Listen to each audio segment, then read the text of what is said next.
Hi friends, this is Ravi వీడే. ఈ వీడియోలో పేషెంట్స్ యొక్క ఎక్స్‌పెక్టేషన్స్ ఎలా ఉంటాయి? ఎంత ఓవర్ ఎక్స్‌పెక్టేషన్స్ ఉంటాయి? అలాగే ఎందుకు పేషెంట్స్‌కి కనీస అవగాహన ఉండడం అనేది చాలా ఇంపార్టెంట్ అనేది ఈ వీడియోలో నేను చెప్తాను మీకు. దానికి రీజన్ అంటే ఈ వీడియోలో పేషెంట్స్ యొక్క ఎక్స్‌పెక్టేషన్స్ గురించి నేను చెప్పడానికి రీజన్ కూడా నేను ఎక్స్‌ప్లెయిన్ చేస్తాను. అయితే వీడియో టాపిక్‌లోకి వెళ్ళే ముందు నిన్నటి వీడియోలోని క్లిప్ నేను ఇదే వీడియోలో ప్లే చేస్తాను. మీకు కొంచెం మా పాలిసీస్ లేటెస్ట్‌గా ఏమి చేంజ్ అయినయి అనేది కొంచెం అవగాహన వస్తుంది. ఇంతకుముందు ఆన్‌లైన్ కన్సల్టేషన్స్ సరిగ్గా తీసుకునేవాడిని కాదు. ఎందుకంటే ఇనీషియల్లీ ఆన్‌లైన్ కన్సల్టేషన్స్ మేము ఇద్దాం అనుకున్న టైంలో చాలామంది సీరియస్ కాని పేషెంట్స్ చాలామంది సీరియస్ కాని వాళ్ళు చాలామంది చాలా క్యాజువల్‌గా ఆహ్, ఆన్‌లైన్ కన్సల్టేషన్ బుక్ చేసుకోవడం, తర్వాత దాన్ని మిస్‌యూజ్ చేయడం జరిగింది. అందువల్ల ఇప్పుడు ఏం చేస్తున్నామంటే సీరియస్ పేషెంట్స్ మాత్రమే ఆన్‌లైన్ కన్సల్టేషన్ తీసుకునేలా చేయడం కోసం ఈవెన్ ఫస్ట్ టైమ్ పేషెంట్స్‌కి కూడా ఆన్‌లైన్ కావాలంటే వాళ్ళకి ఫీజు కొంచెం ఎక్కువ పెట్టి అంటే రూ. 3,000 ఫీజు పెట్టి ఆన్‌లైన్ కన్సల్టేషన్ ఇవ్వడం జరుగుతుంది. అయితే క్లినిక్ వచ్చి ఎవరైతే డైరెక్ట్ కన్సల్టేషన్‌కి వస్తారో వాళ్ళకి మాత్రం ఫీజు ఎప్పుడు కూడా రూ. 1,000 ఉంటుంది. సో, డైరెక్ట్ కన్సల్టేషన్స్ అయితే రూ. 1,000, ఆన్‌లైన్ కన్సల్టేషన్స్ ఫస్ట్ టైమ్ అయితే రూ. 3,000 అనేది సెట్ చేయడం జరిగింది. అండ్ ఫాలో అప్ కన్సల్టేషన్స్ ఏవైతే ఉంటాయో అవి మళ్ళీ రూ. 1,000 ఉంటాయి. అది ఈవెన్ డైరెక్ట్ కన్సల్టేషన్ అయినా, ఆన్‌లైన్ కన్సల్టేషన్ అయినా. 3 నెలల తర్వాత అంటే ఒకసారి డైరెక్ట్ కన్సల్టేషన్ గానీ, ఫస్ట్ టైమ్ ఆన్‌లైన్ కన్సల్టేషన్ గానీ తీసుకున్న 3 నెలల తర్వాత మళ్ళీ కన్సల్టేషన్ కావాలంటే మీరు మళ్ళీ ఫీజ్ పే చేయాల్సి ఉంటది. సేమ్ ఆన్‌లైన్ అయితే 3,000, డైరెక్ట్ అయితే రూ. 1,000. ఈ 3 నెలల మధ్యలో 15 రోజుల వాట్సాప్ సపోర్ట్ ఉంటుంది ఇనీషియల్‌గా. ఆ తర్వాత మీరు ఒకవేళ కన్సల్ట్ అయితే మీరు ఆన్‌లైన్ తీసుకోవచ్చు. డైరెక్ట్ కన్సల్టేషన్‌కి వచ్చిన వాళ్ళ తర్వాత 3 నెలల దాకా మళ్ళీ రావాల్సిన అవసరం ఉండదు. రూ. 1,000 ఫీజ్ తోటి ఆన్‌లైన్ కన్సల్టేషన్ తీసుకోవచ్చు. ఆన్‌లైన్ కన్సల్టేషన్ తీసుకున్న ప్రతిసారి వాళ్ళకి 15 రోజుల వాట్సాప్ సపోర్ట్ అనేది యాడ్ అవుతుంది. సో, ఇదండి మేము లేటెస్ట్‌గా సెట్ చేసిన ప్రాసెస్. ఒకవేళ కన్‌ఫ్యూజన్‌గా ఉంటే ఒక్కసారి బ్యాక్ వెళ్లి నేను ఏం చెప్పానో క్లియర్‌గా వినండి. లేకపోతే మీ క్లినిక్ నెంబర్‌కి కాల్ చేసినా కూడా మా వాళ్ళు మీకు క్లియర్‌గా ఎక్స్‌ప్లెయిన్ చేస్తారు.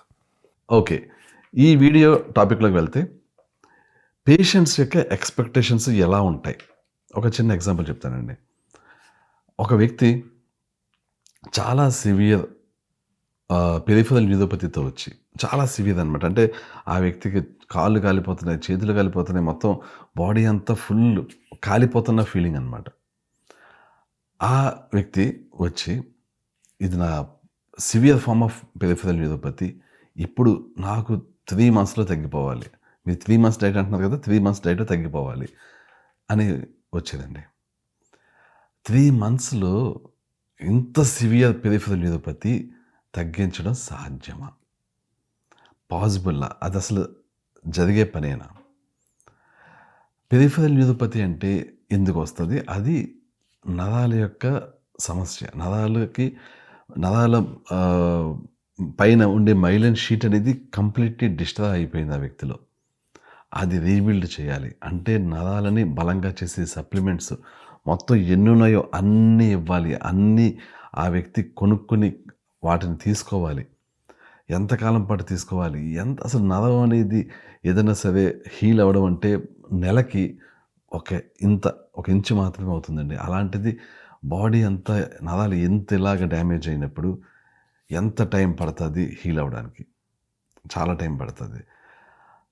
దీనికి సొల్యూషన్ లేదు. అల్లోపతిలో గానీ, హోమియోపతిలో గానీ, ఆయుర్వేదాలో గానీ దేంట్లో కూడా ఒక ప్రాపర్ సొల్యూషన్ లేదు. నరాలు హీల్ అవ్వడం, ఎస్పెషల్లీ పెరిఫెరల్ న్యూరోపతి ఇలాంటి సమస్యలు హీల్ అయ్యేది కేవలం న్యూట్రిషన్ సప్లిమెంట్స్ వల్ల మాత్రమే.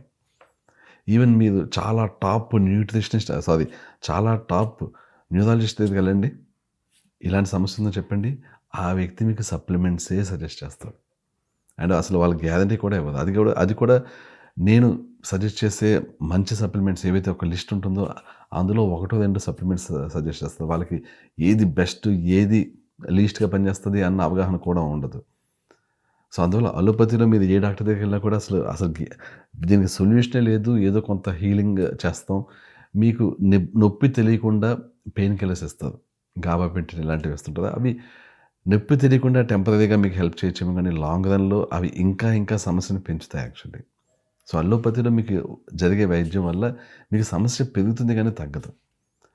సో, ఎక్కడా సొల్యూషన్ లేని ఈ సమస్యకి మీకు పరిష్కారం కావాలి 3 నెలల్లో. అసలింకా క్వెషన్ లేదు. అంతకంటే ఎక్కువైతే ఇంక మీరు ఫాలో అవ్వదు ట్రీట్మెంట్‌ని. 3 నెలల్లో హీల్ అయిపోవండి నరాలన్నీ. టైం పడతది. ఇలాంటి సమస్య ఉంటే 1-2 ఇయర్స్ టైం పడతది. అండ్ మీకు రికవరీ అయితే కనిపిస్తది. రికవరీ కనిపించకుండా ఉండదు. కానీ దానికి కూడా ఒక టైం పడతది. మీకు 3 నెలలు, 6 నెలలు టైం పడతది. ఓపికగా వెయిట్ చేయాలి. ఇదొక ఎగ్జాంపుల్. నిన్న అదే రీసెంట్‌గా 2 డేస్ బ్యాక్ నేను ఐ డ్రీమ్ యూట్యూబ్ ఛానెల్‌లో ఒక ఇంటర్వ్యూ ఇచ్చాను. ఆ ఇంటర్వ్యూ అప్‌లోడ్ చేసేది వాళ్ళు. ఆల్మోస్ట్ ఒక ఛానెల్‌లో 15,000 వ్యూస్ అలాగ వచ్చినాయి.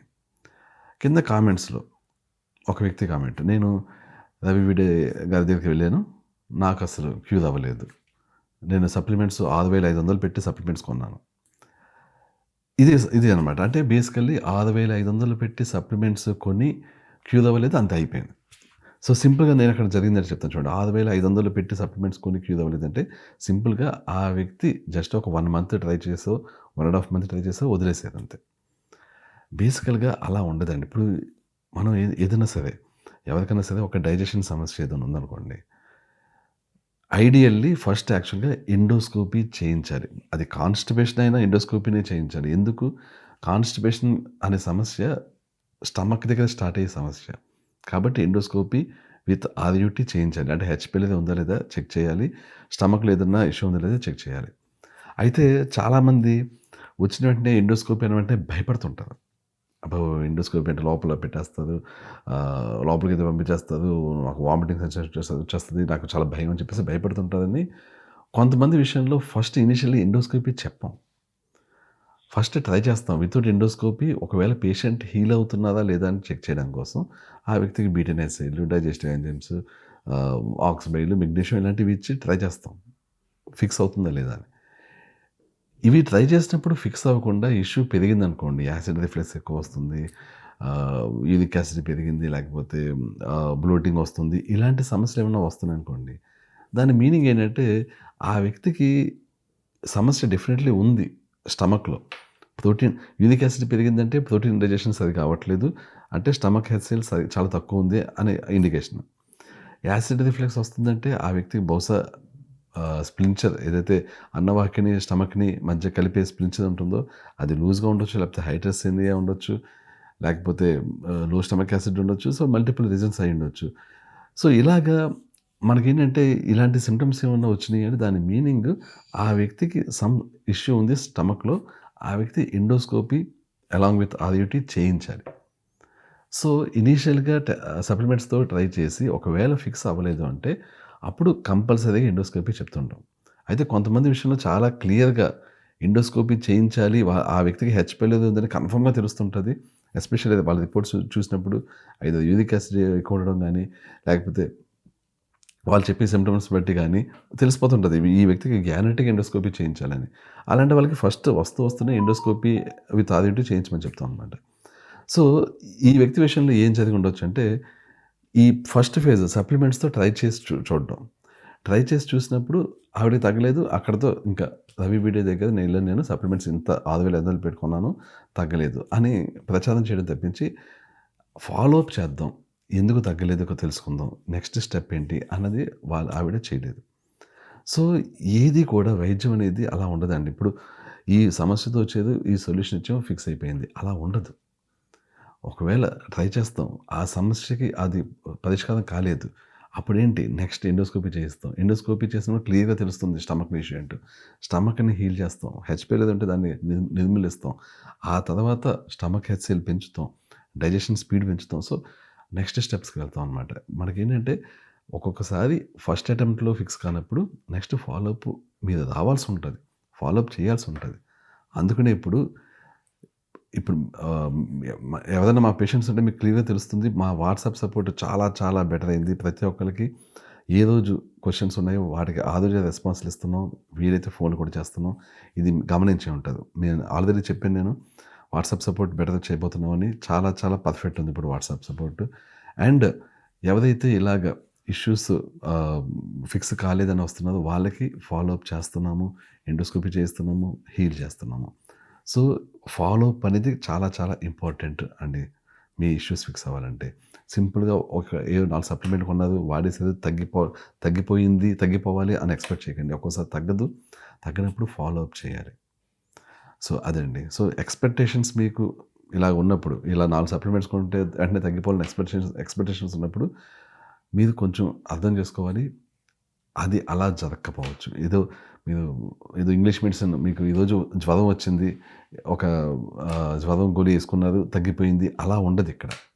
ఇది అలాంటిది కాదు. జ్వరంలాగా అప్పుడప్పుడు వచ్చేది కాదు. మీకు డైజెషన్ సమస్య ఒకవేళ మీరు ఫిక్స్ చేయకపోతే జీవితాంతం ఉండేది. సో, అలాంటి విషయంలో ఇలా ఏదో యేసుకున్నారు, తగ్గిపోయింది అన్నట్లు ఉండదు. ఆ విషయాన్ని అర్థం చేసుకోండి. అలాగే ఇంకొక కామెంట్ వచ్చింది. నేను దాని గురించి కూడా మాట్లాడతాను ఈ వీడియోలో. ఒక ఆయన రాశారు. ఆయన తెలుసు, మా పేషెంటే. ఆయన ఎవరో కూడా నాకు తెలుసు. ఆయన పెట్టిన కామెంట్. ఈయనకి గట్ ప్రాబ్లమ్స్ క్యూర్ చేయడంలో మంచి నాలెడ్జ్ ఉంది. ఆ విషయం ఒప్పుకున్నారు at least. But sleep issues, heart and brain related ఇష్యూస్‌ని డీల్ చేయడంలో లేదు. అంటే స్లీప్ ఇష్యూస్‌ని, హార్ట్ అండ్ బ్రెయిన్ రిలేటెడ్ ఇష్యూస్‌ని ఫిక్స్ చేయడంలో నాకు నాలెడ్జ్ లేదు అని ఆయన opinion. So, heart and brain related issues ఉన్నవాళ్ళు cardiology and neurology doctors help తీసుకొని ఈయన డైట్ చేయండి. It's my advice. I took his treatment for brain related issues but it does not work. So, brain related ఇష్యూస్‌కి ఆయన నా దగ్గర treatment తీసుకున్నారు. ఇది పని చేయలేదు అని ఆయన చెప్తున్నారు. ఆయన సేమ్ దీనికి కూడా ఆన్సర్ అండి. ఒక సింపుల్ థింగ్ చెప్తాను. ఈయనకే చెప్తున్నాను ఇది అడ్రెస్ చేసి. మీరు brain related and neurology related doctors దగ్గరికి వెళ్ళండి. మీకు లాంగ్ టర్మ్‌లో ఏమవుతుందో మీరే చూసుకోండి.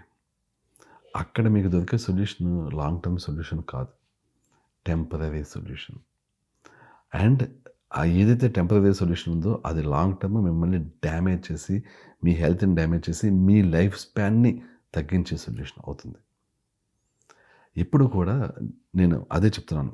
మీకు ఎక్స్‌పెక్టేషన్స్ అనేవి ఇంకా వెళ్ళిన వెంటనే తగ్గిపోతది అని పెట్టుకోకండి. ఎస్పెషల్లీ బ్రెయిన్ రిలేటెడ్ గానీ, కార్డియోవాస్కులర్ గానీ ఇష్యూస్ గానీ ఉన్నప్పుడు. ప్లేక్‌ని అసలు రివర్స్ చేసి ప్రోటోకాల్ కనిపెట్టిందే నేను. ప్రపంచంలో ఎక్కడా లేదండి. ఆర్టరీస్‌లో ప్లేక్‌ని చాలా హెల్తీ వేలో ఏమాత్రం సైడ్ ఎఫెక్ట్స్ లేకుండా కనిపెట్టి ప్రోటోకాల్. అండ్ ఓపెన్‌గా చెప్పాను, ఇదేం సీక్రెట్ కూడా కాదు. నయాసిన్, టీఎంజీ, కొలాజెన్ అండ్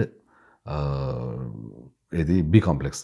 ఈ 4 కాంబినేషన్‌లో తీసుకుంటూ, అలాగే విటమిన్ డి3, కే2 కూడా పేదలకు దీంతో పాటు తీసుకుంటూ ఉంటే ఆర్టరీస్‌లో ప్లేక్ అలా రివర్స్ అవుతుంటది. ఫర్దర్ ప్లేక్ బిల్డప్ అవ్వదు. అలాగే రివర్స్ కూడా అవుతుంటది. అట్ ద సేమ్ టైమ్ రెవివిడెడ్ డైట్ కూడా ఫాలో అయితే మీకు ఎగ్జిస్టింగ్ ఇన్‌ఫ్లమేషన్ ఏదన్నా ఉంటే అది తగ్గిపోయి ఈ నయాసిన్ ప్రోటోకాల్ తోటి ప్లేక్ రివర్స్ అవుతుంటది. ప్లేక్ కాల్షియం స్కోర్ చాలా హై కాల్షియం స్కోర్ కాస్త మొత్తం తగ్గిపోయి 0 అయిన కేసులు కూడా ఉన్నాయి. అది నేను టెస్టిమోనియల్ కూడా షేర్ చేశాను. సో, కార్డియోవాస్కులర్ ఇష్యూస్‌కి నాకు నాలెడ్జ్ లేదు అనడం చాలా హాస్యాస్పదంగా ఉంది. ఎస్పెషల్లీ ఈయన తీసుకుంది బ్రెయిన్‌కి. అంటే బ్రెయిన్‌కి ట్రీట్మెంట్ తీసుకొని ఆయన కామెంట్ చేస్తుంది నాకు కార్డియాలజీ, హార్ట్ రిలేటెడ్ నాలెడ్జ్ లేదు అనడం. అది నిజంగా చాలా హాస్యాస్పదం అండి. ఓకే, బ్రెయిన్ రిలేటెడ్ దానికొద్దాం. బ్రెయిన్ రిలేటెడ్ ఇష్యూస్ సింపుల్‌గా ఫిక్స్ అయిపోతాయి అనుకుంటున్నారా? సేమ్ బ్రెయిన్ రిలేటెడ్ ఇష్యూస్ అంటే నథింగ్ బట్ నరాల రిలేటెడ్ ఇష్యూస్. నరాలకి ఏవైతే బ్రెయిన్‌లో నరాలు ఉంటాయో most of the brain related issues బ్రెయిన్‌లో ఉన్న నరాలు అంటే బేసికల్లీ బాడీలో ఉన్న నరాలు సరైన లెవెల్‌లో స్ట్రాంగ్‌గా లేక బలహీనపడడం వల్ల, ఈ మైలిన్ షీట్ అరిగిపోవడం వల్ల, వాటి మధ్య జరగాల్సిన కమ్యూనికేషన్ సరిగ్గా జరగకపోవడం వల్ల వచ్చే ఇష్యూస్. వీటిని ఫిక్స్ చేయాలంటే డెఫినెట్లీ నరాలను బలంగా చేసే సప్లిమెంట్స్ తీసుకోవాలి. It is going to take time. Sleep issues ఏదో మెట్ఫార్మిన్ తీసుకున్నాం, స్లీప్ ఫిక్స్ అయిపోయింది. ఇలా ఉండదండి. ఏదో ఇంగ్లీష్ మెడిసిన్‌కి వెళ్తే మీకు స్లీపింగ్ పిల్స్ ఇస్తది. ఆ రోజుకి స్లీప్ ఫిక్స్ అవుతది. కానీ అది లాంగ్ రన్‌లో బాడీని డ్యామేజ్ చేస్తది. ఇది కాదు సొల్యూషన్స్. పర్మనెంట్ సొల్యూషన్ ఏంటి? స్లీప్ ఇష్యూస్ ఎందుకొస్తాయి? నరాల సమస్య వల్ల స్లీప్ ఇష్యూస్ వస్తాయి. పర్మనెంట్‌గా ఆ స్లీప్ ఇష్యూ పోవాలంటే టైం పడుతుంది. మీ నరాలు హీల్ అవ్వాలి. రవి డైట్‌లో చాలా సార్లు స్లీప్ ఇష్యూస్ హీల్ అవుతూ ఉంటాయి. ఆ స్లీప్ ఇష్యూస్ ఎందువల్ల వచ్చినట్లు ఇన్‌ఫ్లమేషన్ వల్ల వచ్చినప్పుడు. బాడీలో ఇన్‌ఫ్లమేషన్ ఉన్నప్పుడు కొంతమంది స్లీప్ ఇష్యూస్ వస్తాయి. వాటికి సింపుల్‌గా రవి డైట్ ఫాలో అయితే ఫిక్స్ అయిపోతుంది. కానీ చాలామంది విషయంలో లాంగ్ టర్మ్ స్లీప్ ఇష్యూస్ ఉన్న వాళ్ళలో అది నరాల రిలేటెడ్ ఇష్యూ. అది జస్ట్ రవివిడి డైట్‌తో ఫిక్స్ అవ్వదు. రవివిడి డైట్‌తో పాటు నరాలకు సంబంధించిన నరాలని బలంగా చేసే సప్లిమెంట్స్ కూడా వాడాల్సి ఉంటుంది. ఇవి టైం తీసుకుంటాయి. సో, గుర్తుంచుకోండి. ఏదో ఒక నెల వాడానో, 2 నెలలు వాడానో, 3 నెలలు వాడానో తగ్గలేదు అంటే లైఫ్ లాంగ్ తగ్గదు అని కాదు. నేను ముందే చెప్తుంటాను. నరాల రిలేటెడ్ ఏ ఇష్యూ అయినా సరే టైమ్ టేకింగ్. మీకు మజిల్, బోన్స్, నెర్వ్స్ 3 ఉంటాయండి. మజిల్ చాలా ఫాస్ట్‌గా హీల్ అవుతది. బోన్స్ 3-6 మంత్స్ టైం పడతది. మీకు యాక్సిడెంట్ అయ్యి బోన్ క్రాక్ అయితే మీకు 1 వీక్‌లో, 10 డేస్‌లో తగ్గిపోదు కదా! సర్జరీ ఏదైనా అయితే మీకు 3 వారాల్లో తగ్గిపోతుంది. ఎందుకు? మజిల్ అంత ఫాస్ట్‌గా హీల్ అవుతది. 3 వారాల్లో హీల్ అయిపోతుంది. బోన్స్ 6 మంత్స్ దాకా టైం తీసుకుంటాయి. నరాలు 1-2 ఇయర్స్ టైం తీసుకుంటాయి. అది గుర్తుంచుకోండి. నేను చాలా వీడియోస్‌లో చెప్పాను. మళ్ళీ మళ్ళీ చెప్తున్నాను. మజిల్స్ ఫాస్ట్‌గా హీల్ అవుతాయి. బోన్స్ స్లోగా హీల్ అవుతాయి. నరాలు చాలా చాలా స్లోగా హీల్ అవుతాయి. మజిల్స్, బోన్స్, నరాలు ఈ 3 హెల్తీగా ఉన్నప్పుడే మనిషి యంగ్‌గా, ఎనర్జిటిక్‌గా ఉంటాడు. ముసలితనం చాలా లేట్‌గా వస్తుంది. ఈ మూడిట్లో ఏది వీక్ అవుతున్నా మనిషి త్వరగా ముసలోడవుతాడు. ఈ 3 హీల్ అయ్యే స్పీడ్‌లు సేమ్ ఉండవు. సో, మీకు ఏ సమస్య ఉంది అనే దాన్ని బట్టి మీరు ఎక్స్‌పెక్టేషన్స్ పెట్టుకోవాలి. అందుకనే మినిమమ్ అవగాహన అనేది పేషెంట్‌కి చాలా చాలా ఇంపార్టెంట్ అండి. లేకపోతే ఇలాగే ఎంతో కష్టపడి ఎన్ని ట్రీట్మెంట్స్ ట్రై చేస్తున్నా, ఎంతో రీసెర్చ్ చేసి బెస్ట్ ట్రీట్మెంట్స్ ప్రొవైడ్ చేస్తుంటే మంచి అద్భుతంగా మాకు ఏదైతే ఇష్యూ అనుకున్న వాట్సాప్ సపోర్ట్ లాంటివి ఉన్నాయో వాటిని చాలా సఫిస్టికేటెడ్‌గా కన్వర్ట్ చేస్తుంటే అన్ని బెటర్‌మెంట్ చేసుకుంటూ వెళ్తుంటే ఫీడ్‌బ్యాక్‌ని బట్టి ఇంకా ఇంకా బాగు చేసుకుంటూ వెళ్తుంటే ఇలాగా ఇలాంటి కామెంట్స్ పెట్టడం, ఇలాంటి రాంగ్‌గా ప్రచారం చేయడం ఇవి చూస్తుంటే చాలా బాధ కలుగుతుంటదండి. ఎందుకంటే ఒకలా చెప్పాలంటే ఇండైరెక్ట్‌గా నా లైఫ్ నేను డెడికేట్ చేశానండి. అలాగని చెప్పేసి అలాంటప్పుడు డబ్బులు ఎందుకు తీసుకుంటున్నావు? ఫీజ్ ఎందుకు తీసుకుంటున్నావు? అలాంటి క్వెషన్స్ అడగకండి. ఎంత ఎంతో టైం నేను మంచి మంచి సొల్యూషన్స్ కనిపెడదాం. చాలా మంచి ట్రీట్మెంట్ ఇద్దాం. దీనికోసం నా ఆరోగ్యాన్ని పాడు చేసుకొని మరీ రీసెర్చ్ చేస్తుంటానండి నేను. నేను అందరికీ 8 గంటలు పడుకోవాలి, 7 గంటలు పడుకోవాలని చెప్తూ నా నిద్ర అంత ఉండదండి. నాకు నిద్ర 3 గంటలు, 4 గంటలు అంతే ఉంటది. ఎందుకంటే నేను మాక్సిమం రీసెర్చ్ చేస్తుంటాను. పేషెంట్స్ కోసం నేను చాలా తాపత్రయపడుతుంటానండి. వాళ్ళకి మంచి వైద్యం ఇద్దామని. అలాంటి సమయంలో ఇలాంటి కామెంట్స్ చూస్తుంటే చాలా బాధేస్తుంటదండి. దయచేసి అర్థం చేసుకుంటారని ఆశిస్తున్నాను. Thank you so much. I will catch you soon. By.